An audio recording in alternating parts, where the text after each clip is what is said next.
Hello, hello, hello. This is Tiffany with Healthy Passions. If you do not know me, let me briefly introduce myself.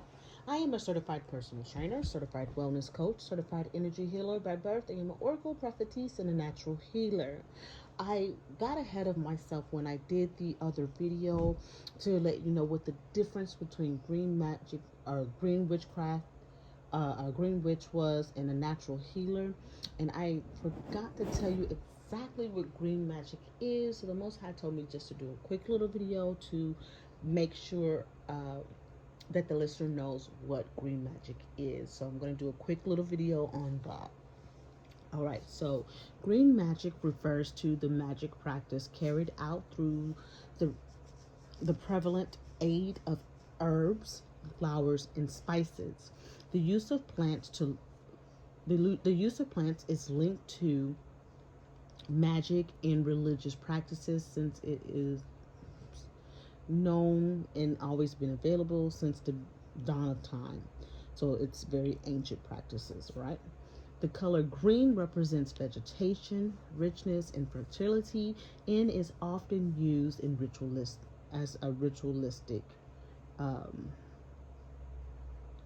prop or in rituals that involves fertility, physical, mental, and spiritual growth and healing. All right. So that is the definition. So the definition of a green witch is green witches, also known as garden witches or forest witches, are practitioners who harness the power of nature and use it to enhance their lives, promote healing, and foster a deep connection with the environment. It draws upon the natural world and its elements to create spells, potions, and healing remedies. The, the differences between a green witch and a natural born healer. I'm just going to say this briefly because I just did a whole video which is on the playlist of types of witchcraft that you can listen to so that you can know the difference, because these are commonly mistaken for one another. So as a natural born healer, a lot of times they think that we are green witches and we are not. All right, so a green witch harnesses the energy and the wisdom of nature to manifest desires, promote healing, and bring balance to their lives. Right? A natural born healer has a calming presence, highly empathic, absorbs the emotional and physical pain of others. Strangers often come up to us easily, right? And they kind of pour their soul on to us because they are in need of healing. Um, Sometimes we have vivid prophetic dreams. Um, we feel people's energies, people, places, and things. I just wanted to put that out there. So we can feel the energy of plants, people, animals, things like that. It even the ground, the earth. Like if we go to a place that has negative energy, we can or had a lot of bad things done, that we can feel the energy of that land. All right, and so we're natural therapists. That's like something that just comes along with this gift. Um, we're natural therapists. We experience, excuse me, give me a second.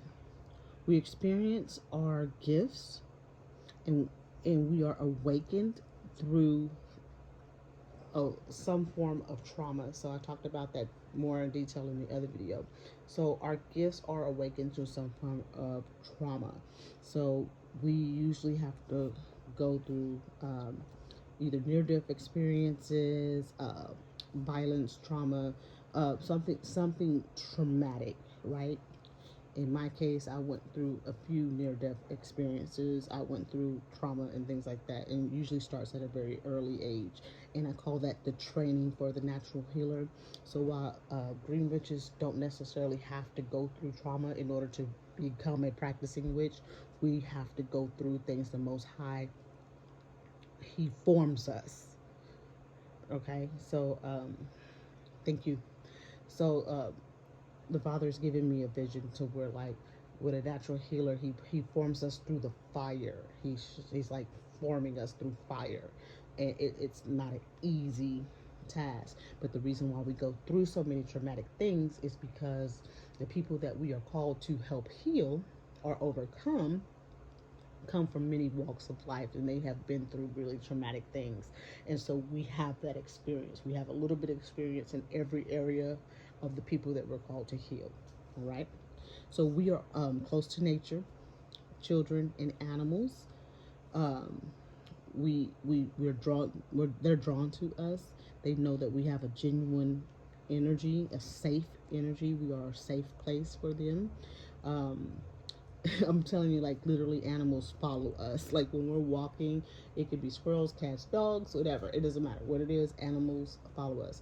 I've even had it because I love to ride my electric scooter outside when it's really pretty outside, and all the kids, whatever I have, they get. Like, if I come out with my bike, all the kids get new bikes. If I came out with my skates, all the kids get new skates in the neighborhood. If I come out with my electric scooter, now everybody has an electric scooter. So when I'm out on my electric scooter, I notice that even bugs like butterflies, bees, any kind of, they follow me on the bike. So it's just a natural thing that happens. Um, most When we are natural born, we come from a long line of healers, so our bloodline is a bloodline of healers. Just like you have witchcraft bloodlines where people were born witches in a bloodline, we have natural healers that are born in a bloodline. So for instance, myself, I'm a natural born healer. My two sons are healers as well. So it's just in our blood. We were born that way naturally, so we have that gift naturally. So that is the difference, and I just want to make that brief distinction so you guys would know what an actual green witch was. And the next video is very interesting because a lot of times we get mistaken for green witches, and I want you to be very clear on what the difference is. I love you guys. I'm gonna post this really quick. Okay, thank you.